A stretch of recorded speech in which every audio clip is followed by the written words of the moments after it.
Hello बच्चों, कैसे हैं आप सब। मैं आपका स्वागत करती हूँ इजी शिक्षा में। तो क्या आपको कहानियाँ सुनना पसंद है? तो हम लेकर आए हैं आपके लिए नई नई और मज़ेदार कहानियाँ। और आज भी हम आपके लिए एक ऐसी ही कहानी लेकर आए हैं जिसका नाम है जुड़वा परी बहनें। चलिए सुनते हैं ये कहानी। परीलोक में संगीता नाम की परी के दो जुड़वा परी बेटियां हुई। उसने उनके नाम नीता और मीता रखे। नीता और मीता जब बड़ी हुई तो नीता सीधी और मीता बहुत ही तेज थी। मीता सभी लोगों को परेशान करती रहती और नीता सभी को बहुत ख्याल रखती। एक दिन परीलोक में जादूगर वहां से गुजर रहा था। तभी मीता उसे टकला कहकर चिढ़ाने लगी।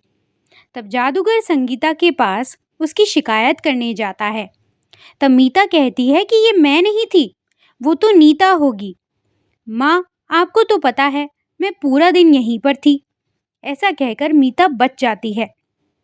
मीता कुछ न कुछ काम बिगाड़ती और उसका इल्जाम नीता पर डाल देती। परीलोक की रानी का बेटा जिगर नीता को प्यार करता था। नीता भी उसको पसंद करती थी। जिगर नीता को एक दिन घुमाने के लिए बाहर चलने को कहती है। तभी नीता दूसरे दिन उसको चलने के लिए हाँ कर देती है। उन दोनों की बातें मीता सुन रही थी। उसने ये पसंद नहीं था कि जिगर नीता को पसंद करता था। दूसरे दिन संगीता किसी काम से घर बाहर जाती है और नीता जिगर के साथ घूमने के लिए अपने कमरे में तैयार हो रही होती है। तभी मीता बाहर से कमरे को बंद कर देती है और नीता की जगह जिगर के साथ चली जाती है। वो सोचती है आज माँ तो देर से आएगी तो नीता के बारे में किसी को कुछ पता नहीं चलेगा। पर संगीता जल्दी वापस आ जाती है। वो घर बंद देखकर चौंक जाती है। जब वो कमरा खोलती है तो अंदर नीता बेहोश पड़ी होती है। वो उसको उठाती है और उससे पूछती है। तभी नीता बताती है कि मुझे मीता बंद करके चली गई है। धूप न मिलने की वजह से मेरी शक्तियां कमजोर हो गई थी, जिस वजह से मैं बेहोश हो गई थी। तभी मीता घूमकर वापस आती है। माँ को देखकर वो डर जाती है। संगीता जब मीता को बोलती है, तुम अपनी शैतानियों से कब बाज आओगी?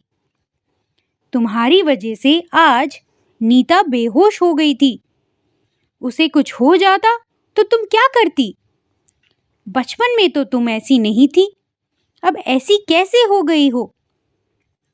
तब मीता को अपनी गलती का एहसास होता है और वो नीता से माफ़ी मांगती है। नीता उसको माफ़ करने के लिए गले से लगा लेती है। फिर दोनों बहनें आपस में प्यार से रहने लग जाती हैं। मीता अब सबको परेशान करना छोड़ देती है और सभी लोग खुशी खुशी रहने लगते हैं। तो दोस्तों, आपको ये कहानी कैसी लगी?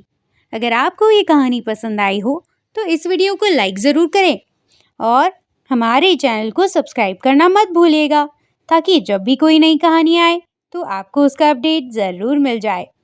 तो अगली कहानी तक के लिए बाय बाय बच्चों।